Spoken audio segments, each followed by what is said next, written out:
9h30 à Paris, 7h30 à Marrakech, le journal des médias avec Guillaume Janton. Et à la une ce matin, Nabila va faire son grand retour à la télévision sur Énergie 12, Léa Salamé en solo dans l'émission politique la saison prochaine et un juge emblématique de Danse avec les stars quitte l'émission.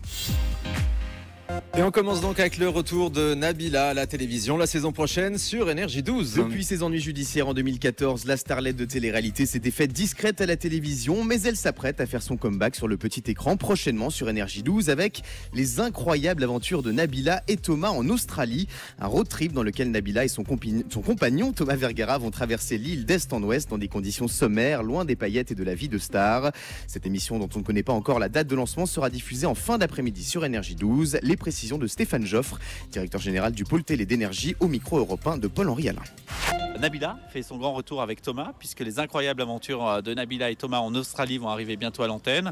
Donc là, c'est un road trip qui va avoir lieu en Australie, où Nabila et Thomas et leurs amis vont parcourir 4000 km dans l'Australie à la route, avec Rangers et sac à dos, et vont découvrir des gens, des univers, vont prendre le bus, vont marcher, vont faire du vélo, vont être immergés dans un univers complètement décalé de leur univers habituel.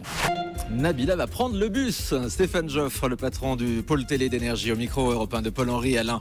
Et on reste sur Énergie 12 et avec Pascal Sointins qui quitte la chaîne. L'animateur l'a annoncé hier sur les réseaux sociaux. Il ne présentera plus SOS Ma famille a besoin d'aide la saison prochaine sur Énergie 12. Mais celui qu'on surnomme Pascal le grand frère ne va pas disparaître des écrans pour autant puisqu'il s'apprête à rejoindre C8. Invité de Touche pas à mon poste hier soir, Pascal Seutens en a dit plus sur son arrivée sur la chaîne. Il y animera une nouvelle version de Pascal le grand frère, l'émission qu'il l'avait révélée il y a quelques années sur TF1. Émission dans laquelle il se rend chez des familles en difficulté avec des adolescents très turbulents pour leur venir en aide. Voilà, transfert donc de Énergie 12 à C8. Léa Salamé en solo dans l'émission politique la saison prochaine sur France 2. Suite au départ de David Pujadas qui devrait faire son arrivée sur LCI à la rentrée, Léa Salamé sera désormais seule aux commandes de l'émission politique de France 2, diffusée une fois par mois en prime time sur la chaîne du service public, comme le révèle le Parisien ce matin.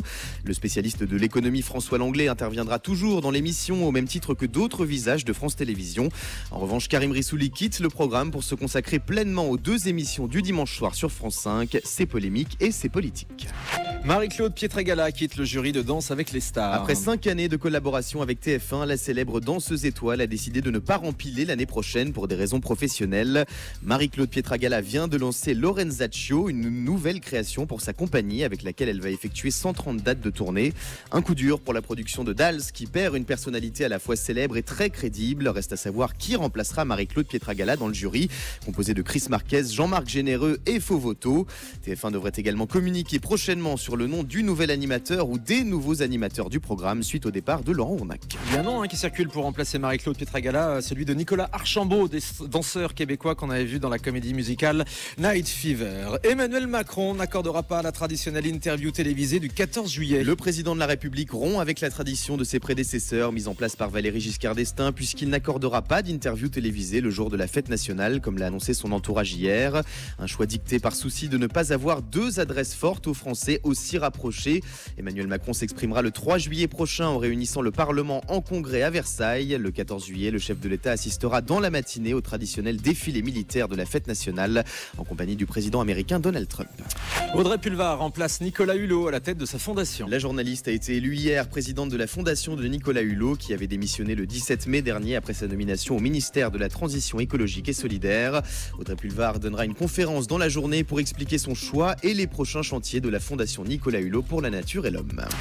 Et puis un sondage dévoile les jeux préférés des Français à la télé. Et voici en avant-première les résultats de ce sondage Opinionway publié cette semaine par TV Mag. Les 12 coups de midi de Jean-Luc Reichmann dominent largement le classement des jeux préférés des Français avec 27% des suffrages. Derrière, on trouve N'oubliez pas les paroles de Nagui à 21%.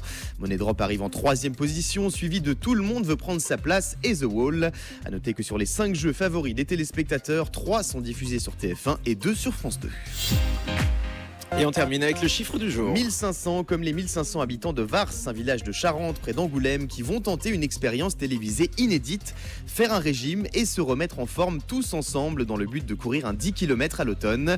Le tournage de cette émission, baptisée 120 jours pour la forme, démarrera ce dimanche et se poursuivra jusqu'à fin octobre pour une diffusion début 2018 sur l'une des chaînes du groupe TF1. Pour réussir leur challenge, les habitants de Vars seront coachés par l'ex-Miss France Laurie Tillman et le chef étoilé Thierry Marx. Des informations à lire dans Le Parisien ce matin.